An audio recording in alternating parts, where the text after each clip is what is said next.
dans l'évangile de Luc, chapitre 5, versets 1 à 11. Il s'agit de la pêche miraculeuse.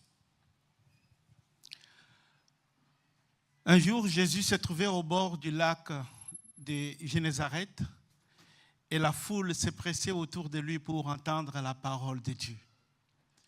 Il vit au bord du lac 2 barques. Les pêcheurs en étaient descendus pour laver leurs filets. Il monta dans l'une de ces barques qui appartenait à Simon et il le pria de s'éloigner un peu du rivage. Puis il s'assit et de la barque, il enseignait la foule. Quand il eut fini de parler, il dit à Simon, « Avance là où l'eau est profonde et jetez vos filets pour pêcher. » Simon lui répondit, « Maître, nous avons travaillé toute la nuit sans rien prendre, mais sur ta parole, je jetterai les filets. » Ils les jetèrent et prirent une grande quantité de poissons et leur filet s'est déchiré.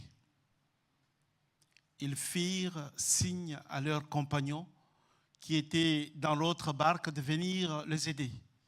Ils vinrent remplir les 2 barques au point qu'elles s'enfonçaient. Quand il vit cela, Simon-Pierre tomba aux genoux de Jésus et dit, « Seigneur, éloigne-toi de moi, parce que je suis un homme pécheur. » En effet, lui et tous ceux qui étaient avec lui étaient remplis de frayeur à cause de la pêche qu'il les avait faite. Ils en allaient de même pour Jacques et Jean, les fils de Zébédée, les associés de Simon.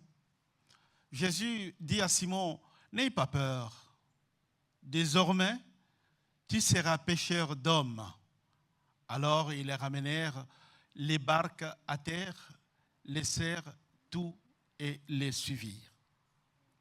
Amen. J'aimerais un peu ces chants-là que ces enfants nous ont chantés ce matin. Juste ces refrains. Une flamme à moi, réchauffez mon cœur. Cette flamme à moi, brûlez mes malheurs. Encore une fois. Une flamme à moi, réchauffez mon cœur. Cette flamme à moi, brûlez mes malheurs. Merci beaucoup.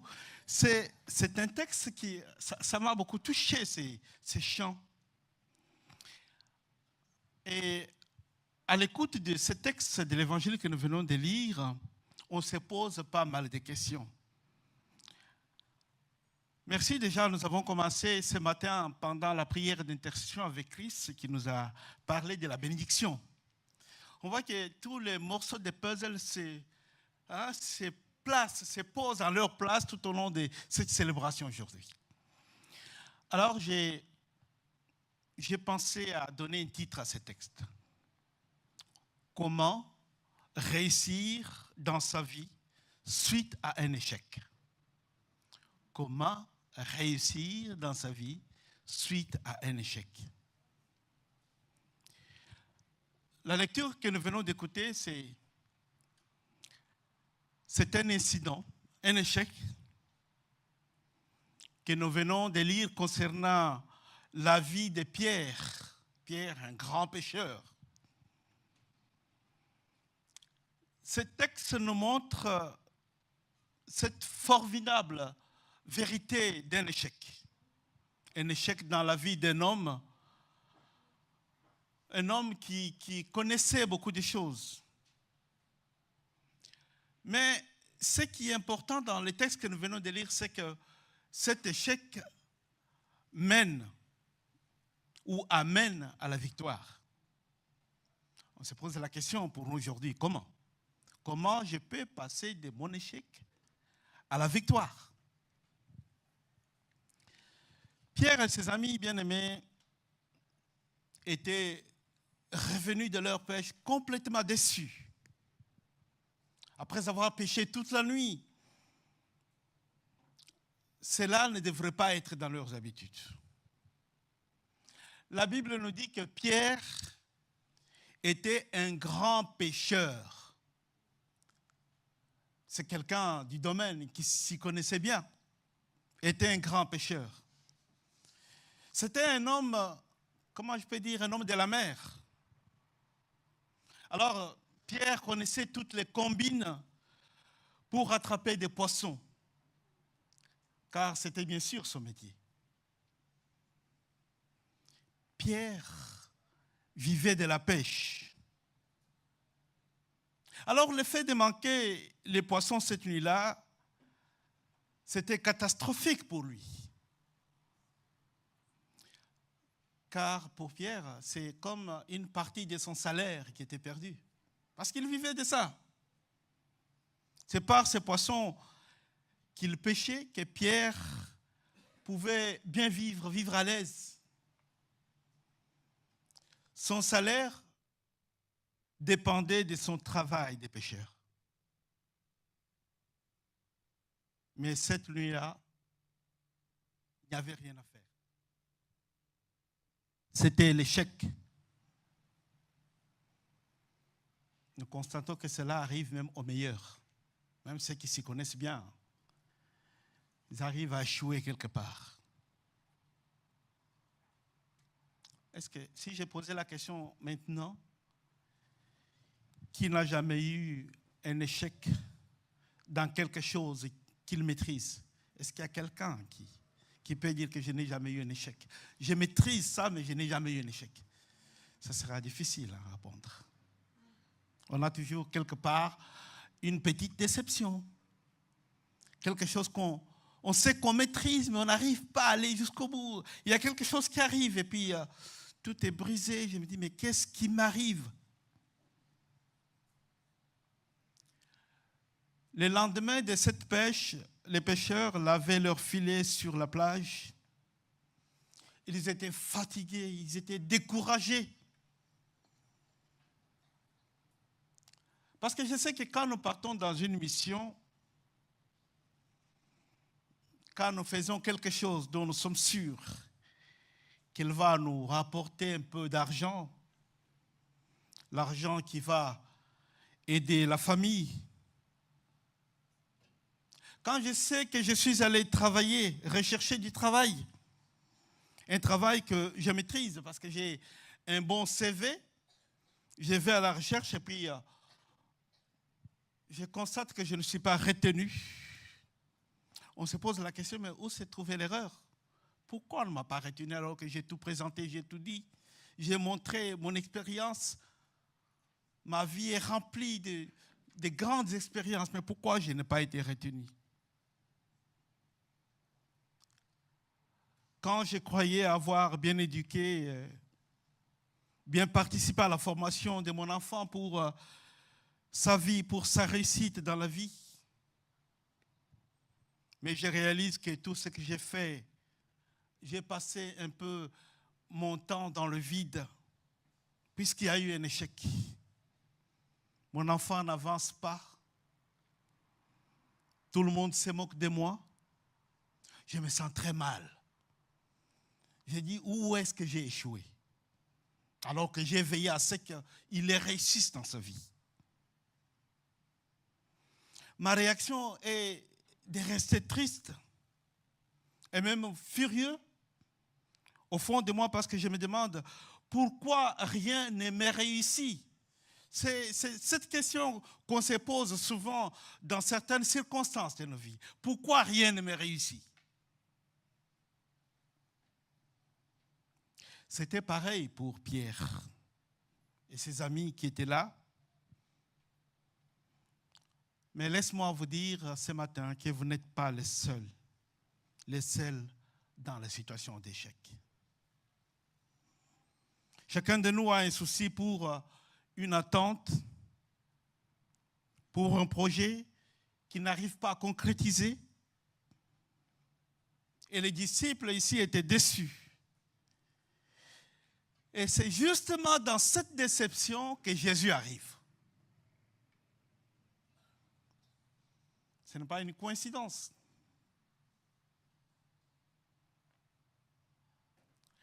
Ma conviction ici est que je dois me reconnaître enfant de Dieu. Je dois me dire, derrière mon échec, derrière ma déception, le Seigneur veut m'apprendre quelque chose. C'est pourquoi j'ai bien aimé les enfants qui témoignaient ici pour une petite chose, ils se retrouvent ensemble pour prier. Il y a déjà une graine qui est en train d'avancer, d'évoluer. Et cette graine, un jour, ça sera des choses meilleures qui vont se passer. Pas seulement pour notre communauté, mais pour tous ceux qui sont autour de nous.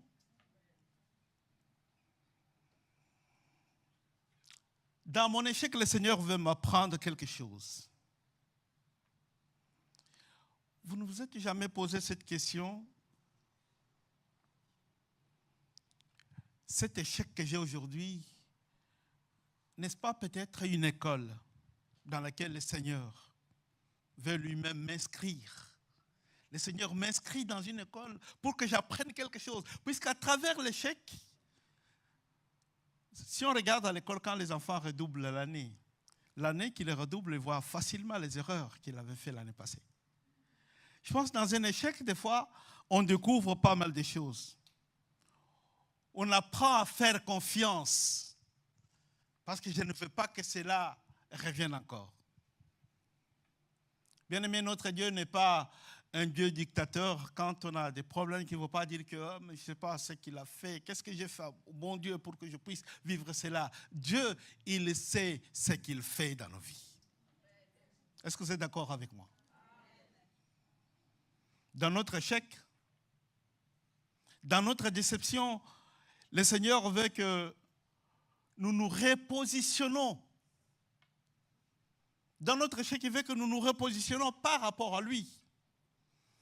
Le Seigneur veut certainement faire quelque chose avec vous, mais lui qui est Dieu, il demande notre permission. Il veut que nous changions notre façon de voir les choses, notre façon de faire les choses. Mais pour cela, nous devons nous repositionner par rapport à notre Dieu. Je lisais dans la Bible 2 extraits que vous connaissez tous dans le livre, l'évangile de Marc, chapitre 10, 46 à 52, que je ne vais pas tout lire ici. C'est le cas d'un aveugle Bartimée. Ce texte nous dit qu'au passage de Jésus, il y a les disciples qui étaient autour de lui qui empêchent Bartimée de se rapprocher du Seigneur. Ils étouffent sa voix parce qu'il crie tellement fort, il parle sans réserve parce qu'il veut que le Seigneur l'entende. Il sort de ce qui est plus profond dans son cœur. Il sort sa foi, il exprime sa foi, sa reconnaissance en Jésus parce qu'il savait que Jésus était le Sauveur. Il dit, fils de David, aie pitié de moi. Il crie tellement fort que les disciples voyaient que c'était un dérangement. Il fallait l'étouffer, il fallait le faire taire. Mais c'était difficile de faire taire Bartimée. Alors tellement qu'il était conscient, qu'il savait qui était Jésus, il criait avec tout son cœur, avec toute sa foi. Le Seigneur a entendu son cri. Son cri a touché le cœur du Seigneur, comme c'est le cas de cette femme qui avait touché dans l'étoffe de Jésus, alors qu'il y avait une foule. Cette femme qui perdait du sang, quand il touche, Seigneur sent quelque chose sortir de lui. Il y a quelqu'un qui m'a touché. Et les gens pouvaient se dire, mais ce n'est pas possible, tout le monde te bouscule. Non, quelqu'un m'a touché. Puisque là, c'était une touche exceptionnelle, avec le cœur, avec la foi. Alors Bartimée a crié très fort, le Seigneur a entendu sa voix, puis il l'a fait venir.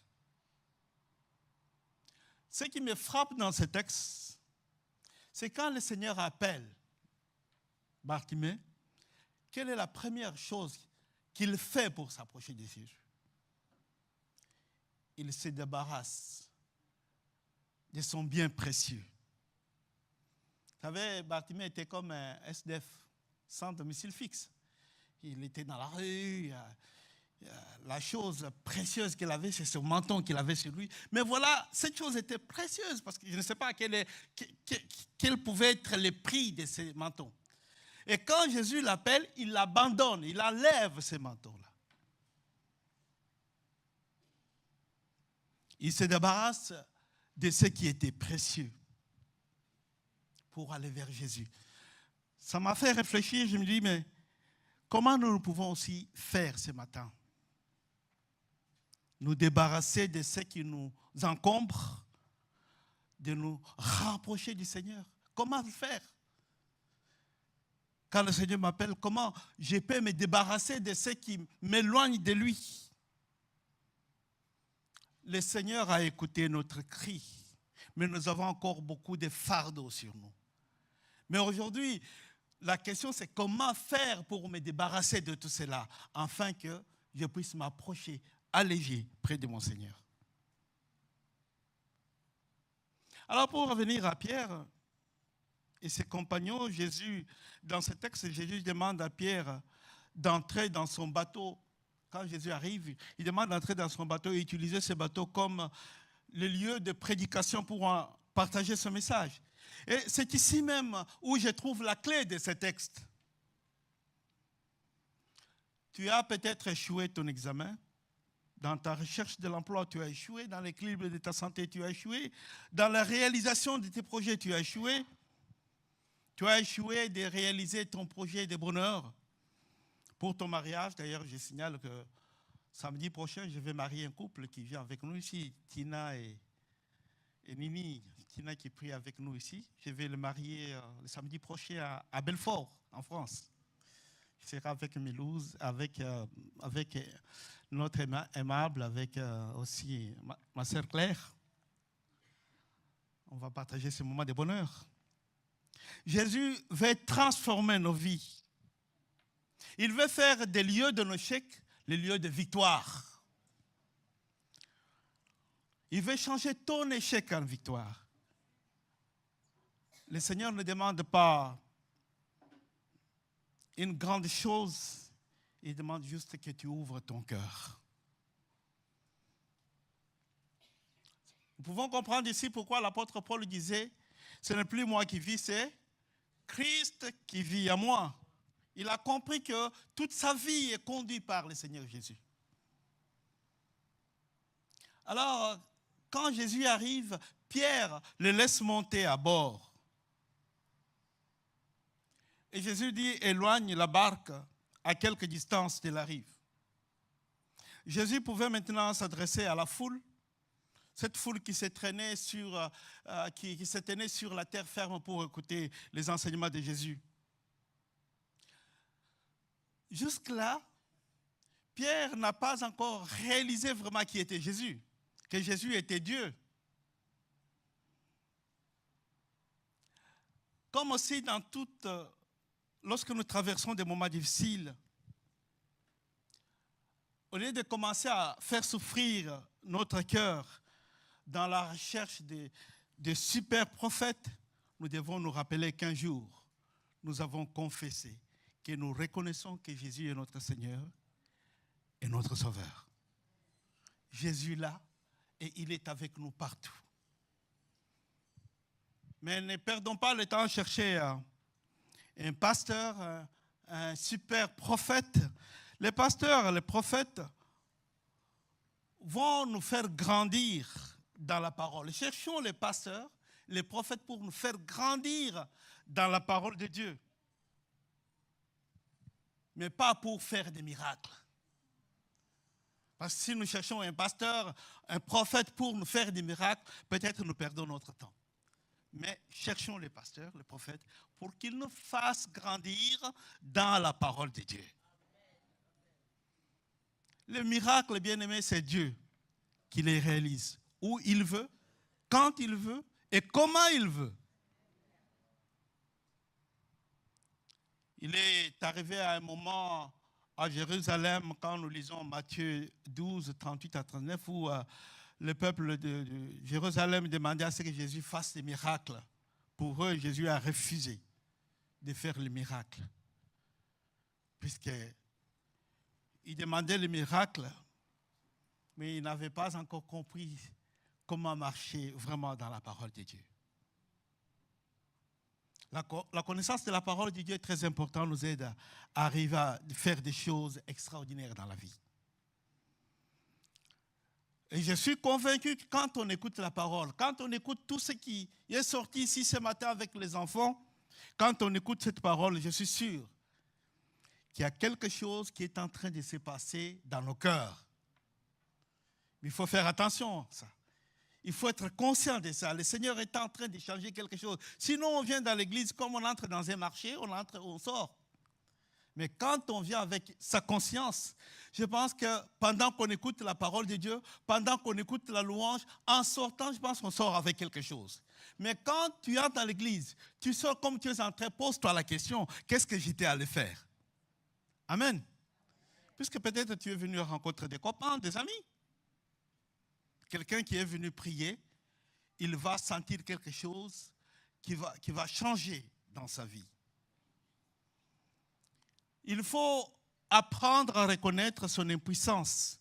Il faut apprendre à reconnaître son échec devant le Seigneur et déclarer sa foi. Ça, c'est la chose la plus importante. Pierre dit, Maître, nous avons travaillé donc toute la nuit sans rien prendre. Nous avons travaillé toute la nuit. J'insiste ici que Pierre était un spécialiste de la pêche. S'il a échoué, c'est puisque Pierre a utilisé sa technique du domaine, parce qu'il s'y connaissait bien. Il était le spécialiste du domaine et personne d'autre ne pouvait lui donner plus de conseils. Mais on trouve ici la foi de Pierre. Il dit, parce que c'est toi, parce que tu l'as dit, Seigneur, je vais le faire. Il était spécialiste, mais il a écouté la parole du Seigneur. Nous aussi, puisque Jésus nous dit de jeter le filet ici ou là, de rester à l'écoute de sa parole. J'attends ici, au travers le message, au travers la louange, le Seigneur Jésus nous dit, regardez dans mes promesses qui sont dans ma parole. Dans ces promesses, il y a une assurance. Dans les paroles, dans les promesses, dans la parole que nous écoutons, il y a une assurance. Dans la parole de notre Seigneur, dans la parole que nous écoutons, il y a une guérison. Dans la parole, il y a une bénédiction. Il suffit d'y faire attention. Jésus sait que lorsque nous jetons notre filet à gauche ou à droite, c'est là où nous allons attraper les poissons. Ce n'est pas écouter la parole du pasteur Kabongo qui est devant vous, parce que lui, il écoute aussi la parole qui est dans la Bible, mais c'est écouter ce que la Bible nous dit, aller mettre cela en pratique. Ça, c'est très important. Le Seigneur nous parle, il nous donne des bénédictions qui sont pour nous une garantie que nous portons à jamais pour toute notre vie. Nous allons nous rappeler, bien-aimés, une histoire de Moïse dans sa relation avec Dieu. Nous savons que Moïse, dans les deux histoires qu'on nous donne, que ce soit au moment de quitter l'Égypte ou au moment de marcher dans le désert, il y a eu deux histoires très importantes où Moïse devrait utiliser deux cannes, comment on appelle ça, verges. Ces deux cannes, il y avait la canne de Moïse, il y avait la canne d'Aaron, qui était son frère. Dans ce texte que nous pouvons lire dans le livre d'Exode 7 jusqu'à Exode 12, que je vous laisse, vous connaissez très bien ce texte, la canne de Moïse représentait le jugement et la puissance de Dieu. Et la canne d'Aaron, ce que nous allons comprendre quand vous lisez bien ce texte, représentait la grâce de Dieu. En ce qui concerne la canne de Moïse, nous rappelons qu'en Égypte, Pharaon ne voulait pas libérer les enfants de Dieu pour quitter l'Égypte où ils étaient tenus sous l'esclavage. Et nous savons que Dieu a envoyé des fléaux, 10 fléaux. L'eau qui était transformée, qui était devenue rouge, il y a eu des insectes, des grenouilles. Et on a fini par la mort de tous les premiers-nés des enfants des Égyptiens et de quelques enfants d'Israël qui n'avaient pas obéi à la parole. Et ça, c'était avec cette canne du jugement, parce que sur la rivière, Dieu demande à Moïse de poser la canne et puis l'eau devient rouge, devient du sang. Donc c'était un jugement. Et nous allons voir aussi plus tard, quand ils vont vouloir partir, lorsqu'ils ont traversé, avant de traverser la mer, Dieu va demander à Moïse d'étendre sa canne dans la direction de la mer, et la mer va se scinder en deux pour que les enfants d'Israël puissent passer. Et ça, c'était la puissance de Dieu. Donc, on trouve ici, dans la canne de Moïse, il y avait un jugement et il y avait la puissance de Dieu. Quand Dieu demande à Moïse d'étendre la canne sur la mer, est-ce qu'il avait vraiment besoin du bras de Moïse? Est-ce qu'il avait vraiment besoin de la canne? Non. Il y avait quelque chose là-dedans. Moïse devrait juste obéir. Il devrait participer à l'ordre de Dieu par son obéissance. En obéissant à Dieu, et on a vu la puissance de Dieu se manifester. Et plus tard, c'était dans le désert. Le peuple de Dieu, dans Exode 17, Exode 17 en parle, les enfants de Dieu se révoltent contre Moïse parce qu'ils avaient soif, ils souffraient, ils disaient, mais pourquoi on a quitté l'Égypte, pourquoi on est venu ici? Est-ce qu'il n'y avait pas de tombeaux en Égypte pour nous enterrer? Ils ont commencé à menacer Moïse. Ils voulaient boire, ils voulaient qu'on leur donne à boire. Et quand ils se sont révoltés, Moïse a tourné son regard vers Dieu. Il a demandé au Seigneur, mais qu'est-ce que je dois faire? Regarde, ces gens, ils ont oublié tout ce qu'on a fait. Dans cette pression, Dieu demande à Moïse d'utiliser la verge. Cette fois-ci, c'était la verge d'Aaron. Puisque la verge d'Aaron manifestait était une verge qui était l'expression de la grâce de Dieu. Il dit de taper sur un rocher et que jaillira de ce rocher, jaillira de l'eau que les enfants d'Israël prendront. Mais les enfants d'Israël étaient tellement fâchés, tellement énervés contre Moïse. Moïse a regardé tout ça. Il a regardé d'abord son autorité parce qu'il était celui qui était le guide. Il a regardé son autorité. Il a regardé le péché de ce peuple qui ne reconnaissait plus ce que Dieu a fait pour eux depuis Égypte, juste là où ils étaient. Alors, au lieu d'utiliser la verge d'Aaron, Moïse a utilisé la verge, sa verge à lui, qui était verge de jugement, de puissance de Dieu. Il a frappé une fois, il a frappé une deuxième fois pour que l'eau jaillisse. Donc ici, en frappant 2 fois cette verge, je pense que Moïse a en quelque sorte ici oublié. Il a oublié que Dieu était Dieu de grâce, parce qu'en demandant à Moïse d'utiliser cette verge d'Aaron, c'était pour montrer la grâce de Dieu. Mais Moïse a regardé ce peuple qui s'est révolté contre le Seigneur. Il a utilisé sa canne à lui, des jugements, de la puissance.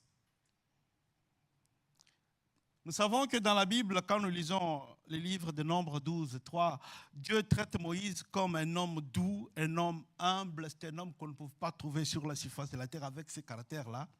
Mais malgré cela, Moïse, parce que il a voulu juger ce peuple par rapport à son comportement, alors il n'a pas pu entrer dans la terre sainte. Mais Dieu a continué à tenir Moïse dans ses mains, et c'est ce qui fait que Moïse a été enterré à un endroit que jusqu'à aujourd'hui on n'a pas retrouvé son corps. Le miracle, c'est que Dieu réalise beaucoup de choses dans notre vie. Il peut faire des choses extraordinaires. Bien-aimés, nous savons que nous devons rester toujours à l'écoute de notre Seigneur. Cet incident qu'il y a eu avec la pêche nous apprend ce qu'il faut faire quand nous sommes au bout. Il arrive que même en faisant de notre mieux, nous soyons encore loin de tout ce que nous voulons recevoir. Alors, que faire? Ce qui est intéressant dans ce texte, c'est la comparaison entre les deux pêches. Pierre et ses amis, ils ont pêché toute la nuit, ils n'ont rien reçu, et voilà, il y a eu une pêche de la journée. Les disciples avaient travaillé toute la nuit et n'avaient rien attrapé. Mais en présence de Jésus, seulement dans 10 minutes, dans quelques secondes, c'était la pêche du siècle. Et même le filet s'est rompu. Et pourtant, ils étaient dans ce même lac où ils étaient la nuit. Et c'était les mêmes disciples, c'était dans le même bateau. Ils ont prêché de la même manière. Mais qu'est-ce qui a fait la différence entre cette pêche de la nuit et la pêche de la journée avec Jésus? Et c'est ce qui nous arrive aussi aujourd'hui. Nous écoutons la même parole. Qu'est-ce qui fait qu'il y a ceux qui sont bénis rapidement et d'autres pas encore? Et pourtant, c'est la même parole que nous écoutons ensemble. En fait, il y a 3 différences entre les deux pêches. La différence qui nous donne des principes à suivre quand nos meilleurs efforts sont déçus. Je crois que quiconque met ces principes en pratique connaîtra aussi une véritable réussite dans sa vie. Il faut tout d'abord réaliser que Dieu s'intéresse à notre réussite, pas à notre échec. Il n'a aucun intérêt à nous voir échouer, à nous voir en souci. Alors, voici, je suis en train de me cheminer vers la grande conclusion. Il faut prendre conscience de la présence de Dieu dans notre vie. Dans Luc 5, 3, nous avons lu, Pierre dit, Jésus dit à Pierre de jeter le filet. Et Pierre respecte. Il lui dit d'aller dans la profondeur de la mer. Et Pierre respecte. Sa présence faisait toute la différence. Il y a la présence de Jésus dans notre vie qui fait toute la différence. Cette fois-ci, les disciples ne pêchaient plus seuls. Bien-aimé, quand tu as réellement donné ta vie à Christ, tu n'es plus seul dans tes difficultés. Il est avec toi. Mais il faut reconnaître cette présence. Et cela se fait par le respect et la pratique de la parole de Dieu. La barque, le bateau, était le lieu de travail de Pierre. Mais Pierre était à son bureau et Jésus était là. C'est-à-dire, quel que soit l'endroit où vous vous trouvez, si l'occasion t'est donnée, ne te gêne pas de parler de votre Seigneur. Les enfants ont eu le courage de le faire dans le camp où ils étaient.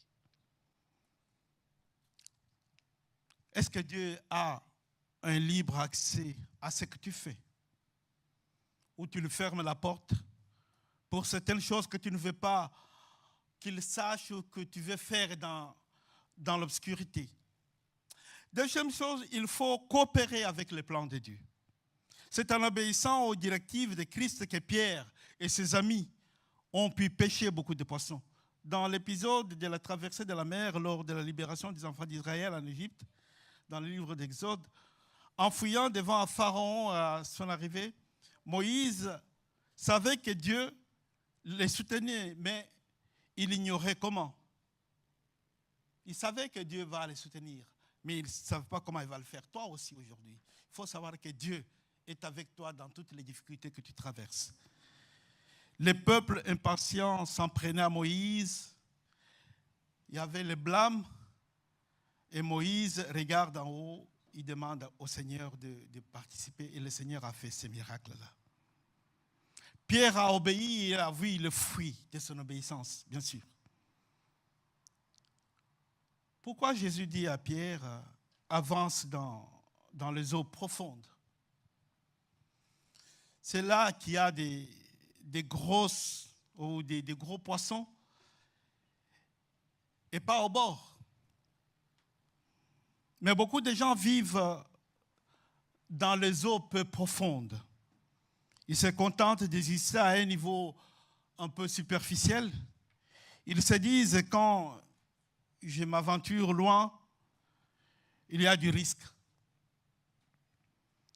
La vie aussi dans le Seigneur, c'est donner aussi tout ce qu'on a. Il y a vraiment le risque parce qu'on avance, mais on avance dans la foi, on avance avec le Seigneur. Abraham a pu partir à un endroit qu'il ne savait pas. Dieu a dit, vas-y, là où je te montrerai, je te dirai. Abraham est parti sans savoir où il allait, mais il a eu confiance dans le Seigneur. Mais il y a eu l'accomplissement des miracles de Dieu. Il y a ceux qui vivent dans ce niveau superficiel. Ils se disent, quand je m'aventure là, il y a des risques. Bien aimé, quand Dieu travaille avec nous, il y a toujours un risque qui vient de l'ennemi. Parce que lorsque nous décidons de marcher avec le Seigneur, c'est là où l'ennemi aussi s'élève. Vous allez commencer à voir des choses que vous ne voyez pas avant. Et c'est là où vous devez vous lever et dire que Seigneur, je sais qui tu es par rapport à moi. Le Seigneur veut que nous vivions dans la foi. Les plans de Dieu pour nous est toujours bon.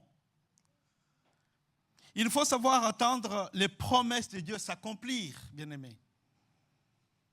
J'aimerais relever ici un point très important. Il y a eu 2 pêches miraculeuses en fait. Il y a eu la pêche avant la mort de Jésus, que nous venons de lire dans Luc 5. Il y a eu la pêche aussi miraculeuse après la résurrection de Jésus, que Jean nous donne dans Jean 21, chapitre 5 à 11, sur le lac de Tibériade.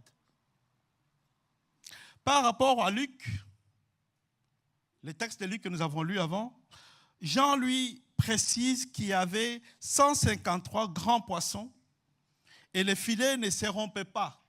Dans la première pêche, les filets étaient rompus. Et dans cette deuxième pêche, après la résurrection, les filets ne se rompaient pas. Ce n'est pas par hasard que ce texte nous est donné comme ça. Beaucoup de recherches sur ce chiffre biblique, on a compris que du temps des grands pêcheurs, on a découvert qu'il y avait beaucoup de choses,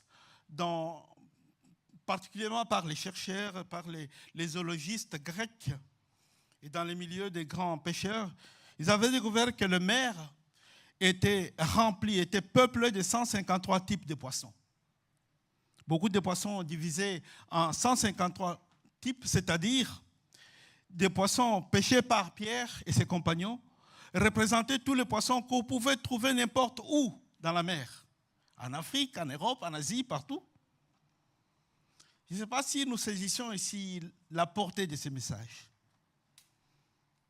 Jésus est venu en fait pour sauver toutes les nations, toutes les races, tous les peuples du monde. Nous pouvons comprendre aussi le message de Jésus quand il embauche Pierre. Il dit, je te ferai pêcheur d'hommes. Jésus est venu pour toi, pour moi. La deuxième pêche, en fait, après la résurrection, c'est une promesse qui se concrétise. Et remarquons que lors de la deuxième pêche miraculeuse qui a eu lieu après la résurrection, les filets ne s'est pas rompus. Comme ce fut le cas dans le premier cas, Pierre devrait passer par une école, comprendre qui est Jésus. Pendant cette période, Pierre était encore sous les menaces et les tentatives de l'ennemi, les destructeurs. On a vu lors de l'arrestation de Jésus ce qui s'est passé. Donc après cette deuxième pêche, le Seigneur vient confirmer, il vient réhabiliter Pierre. C'est-à-dire que désormais, il aura une puissance, il aura la promesse qui va se réaliser. La promesse se concrétise dès l'arrivée, s'est concrétisée dès l'arrivée du Saint-Esprit, le Consolateur. Ce qui explique les fusions du Saint-Esprit les jours de la première église, lors de la Pentecôte. Le Seigneur avait dit à Pierre, tu es Pierre, et sur cette pierre, je construirai mon église. Ici, nous comprenons pourquoi cette fois-ci, les filets ne s'est pas rompus. Les 153 poissons sont conservés. Pierre gardera désormais intact les 153 poissons. Nous y sommes tous. Pierre gardera ces poissons. Le message devait atteindre tout homme sur la surface de la terre. Les âmes sont désormais sauvées. Nous sommes aussi les bénéficiaires de ce message, porteurs de cette promesse. Nous avons reçu la puissance. Et pour conclure, bien-aimés, nous voyons ici la patience de Pierre dans ce texte. Lorsqu'il dit, Seigneur, puisque tu l'as dit, je l'ai fait. Il faut attendre. Je peux demander au pianiste de venir. Je peux demander ici de comprendre que la promesse de Dieu s'accomplit. Je souligne ici ces mots attendre que s'accomplisse la promesse de Dieu. L'attente se fait dans la fidélité. L'attente se fait dans la fidélité, rester dans la fidélité de la parole de Dieu, rester dans son cœur, toujours dévoué au service du Seigneur. Dieu nous exhorte de ne pas rester paresseux. C'est pour cela que Abraham devait quitter son pays, sa richesse, marcher vers l'inconnu pour voir les promesses de Dieu s'accomplir dans sa vie. Moïse devrait prendre le risque de retourner en Égypte alors qu'il était recherché après sa fuite. Mais il a obéi à la parole de Dieu et le peuple de Dieu a été libéré. Noé devrait obéir à une demande qui semblait folle de la part de Dieu. Construire un bateau dans un désert. Mais il a obéi, lui seul et sa famille étaient sauvés. Nous aussi aujourd'hui, sommes appelés à obéir. Parce que nous allons voir s'accomplir les promesses de Dieu dans nos vies. Que le Seigneur vous bénisse.